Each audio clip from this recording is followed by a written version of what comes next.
High school.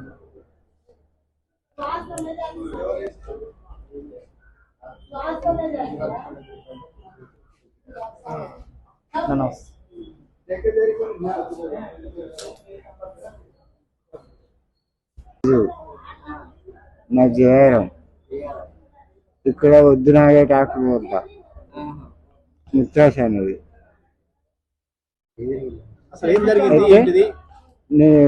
ఒక నెల రోజులు అవుతుంది. నా 20 పడిపోయి లేస్తలేదు, కాళ్ళు లేస్తలేదు అని అడ్మిట్ అయ్యామని 7 రోజుల క్రితం హాస్పిటల్కి వచ్చిన. వస్తే నేమిటి అటెండర్ ఉండాలి, నీకు ఆధార్ కార్డు ఉండాలి అని అన్నారు. అంటే ఆధార్ కార్డు లేదు నా దగ్గర, అటెండర్ ఉన్నాయన్నట్టు మనుషులు నాకు ఎవరు లేరు అని చెప్పేసి నేను పోయి క్యాంటీన్లో పడుకుంటున్నా. భోజనం దాంట్లో అలా పడుకుంటా ఉంటే 3 రోజుల తర్వాత నాకు ఏమవుతుందంటే ఈ కిడ్నీలు లేవట్లేదు కాబట్టి ఆటోమేటిక్గా పాయింట్లోనే పడిపోతుంది మూత్రం.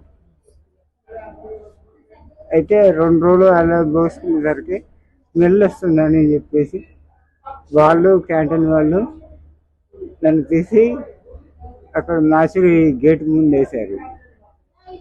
వేసిన రోజు నైటు మస్తు వర్షం, నిన్ను లేపిటలు లేరు, నేను లేచేటట్లేదు. ఆ వర్షాన్ని కట్టినే తడిసిన తర్వాత తెల్లారి మళ్ళీ ఇక్కడికి వచ్చిన క్యాంటీన్ కాడికి. మళ్ళీ వస్తే మళ్ళీ తీసుకెళ్ళి అక్కడ వేశారు. అక్కడ వేస్తే నైటు నన్ను ఎన్ని గంటలకు తీసుకెళ్ళి లోపల వేసారో తెలియదు. మాసివ్ దాంట్లో లోపల వేశారు. అది మ్యాటర్ అండి. ఇది ఒక నైటే, ఆ నైట్ అయ్యాగానే స్పీకర్లు ఉంటారు కదా ఊడ్చేవాళ్ళు, వాళ్ళు చూసి పోలీసులకు ఇంటిమేషన్ ఇచ్చారు.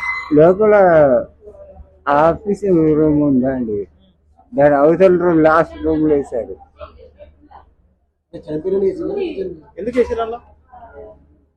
తెలియదు ఇక నాకు. కన్నట్టే కదండి.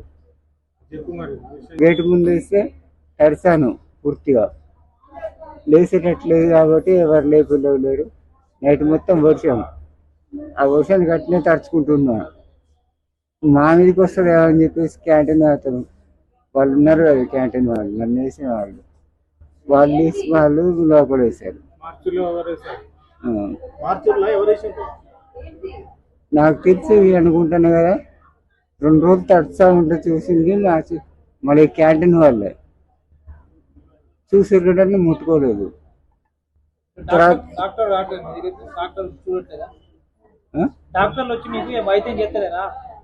లేదు, ఇంతకుముందే అడ్మిట్ అయినా బాటిల్ పెట్టారు. పోలీసులు వచ్చారు, పోలీసులు వచ్చి రాసుకున్నారు, వాళ్ళు తీసుకొచ్చి అడ్మిట్ చేశారు. ఎవరు లేరు. డాక్టర్ తోలుతా. రాజు జల్ది బి. ఇక్కడ వాళ్ళు ఉన్నారు కానీ పాలలు పట్టించుకుంటారా అండి.